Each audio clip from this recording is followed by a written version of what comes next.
Yeah, Sarah, you were the one who pointed out that you'd be looking for those average hourly earnings, that was going to be key. This is as much of a Goldilocks number as you could possibly get, probably, for the markets, at least, from their perspective. What's your take?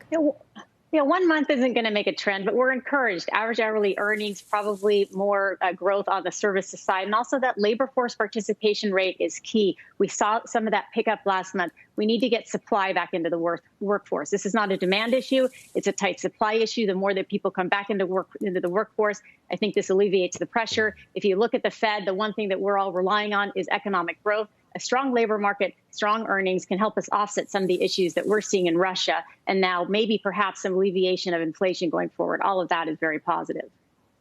Austin, you called it right. You thought this number would be stronger, but you think that this is going to be the last great number before maybe things get a little more difficult? What are you seeing? What are you anticipating? Yeah, that's what it feels like to me. I mean, first of all, this is an awesome number, and I'll be interested to see when we have the details.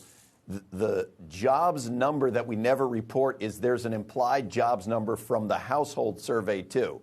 And it has been month after month that household survey number was bigger than the regular survey of companies because I think there's a lot of self-employment. There have been a lot of new businesses started. So it's going to be interesting to see the dynamic that plays out on that side. But if you got labor force participation coming up, it just makes you sad that now we got consumer confidence at these lows. The price of oil is $120 a barrel or thereabouts. And so I just think the economy is going to be in for a rough patch now for a few months. Because consumer demand might die down as people get a little more concerned about conserving their cash, you mean? Yes, and you're going to have more supply chain problems and more commodity price inflation that's going to hit on the business side, too. Yeah, Tyler, Bill Gross was also talking yesterday about how you are going to see a weaker economy, relatively speaking, because you've got fiscal drag to the tune of about $3 trillion this year.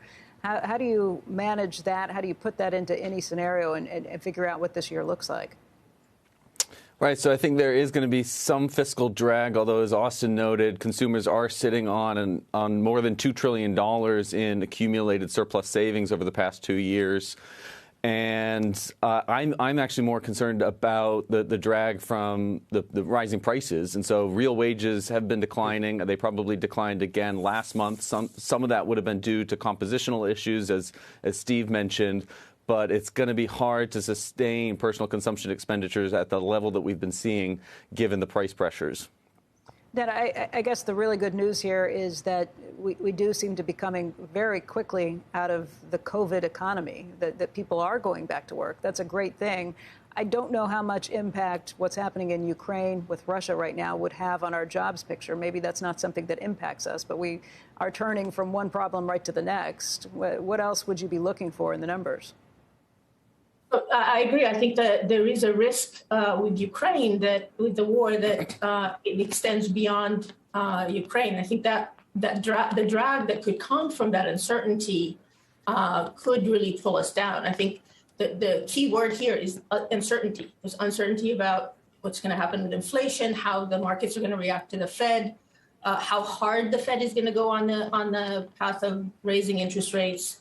So I think we do have as Austin said, I think we have a bumpy road ahead. And as you mentioned just now, we have very little room to act on the fiscal side or the monetary side in terms of responding to any kind of downturns.